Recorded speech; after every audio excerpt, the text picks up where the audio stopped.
Welcome to Amazing World Channel.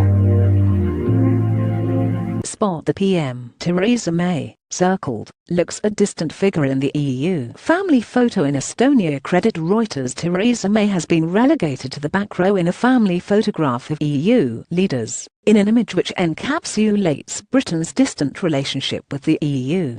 The Prime Minister is stood in the back right corner of the picture, which was taken during Friday's summit in Estonia. Smile for the camera, but the PM looked isolated. Credit Reuters. May used the trip to reassure EU leaders that Britain remains unconditionally committed to the collective defence of Europe, despite leaving the bloc. Mrs May, in Tallinn for an EU digital summit, said the UK would continue to provide assistance to states which were victims of armed aggression, terrorism or natural disasters.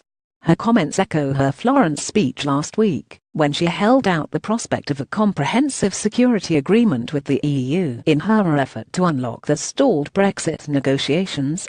Mrs May departed from the summit ahead of time, leaving before the Estonian leader gave a joint press conference with EU chiefs Donald Tusk and Jean-Claude Juncker.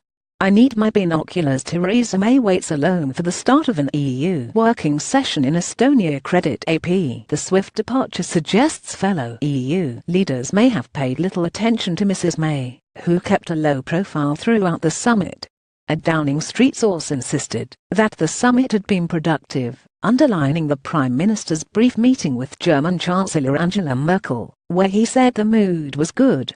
Odd one out. Angela Merkel talks to the EU Council President Donald Tusk. Credit AP. It came as Jean-Claude Juncker risked derailing a fragile truce between UK and EU negotiators, after he claimed that Britain needed a miracle if it wanted Brexit talks to progress onto trade negotiations next month. Brussels has been adamant that talks on trade will not be allowed to start until sufficient progress has been made on the key issues of citizens' rights, the Irish border and the so-called Brexit divorce bill. Mr Juncker's remarks undermined a carefully constructed détente between British and EU negotiators, which followed a bruising war of words between both sides in previous meetings. "By the end of October we will not have sufficient progress," he said. "At the end of this week I am saying that there will be no sufficient progress from now until October, unless miracles would happen."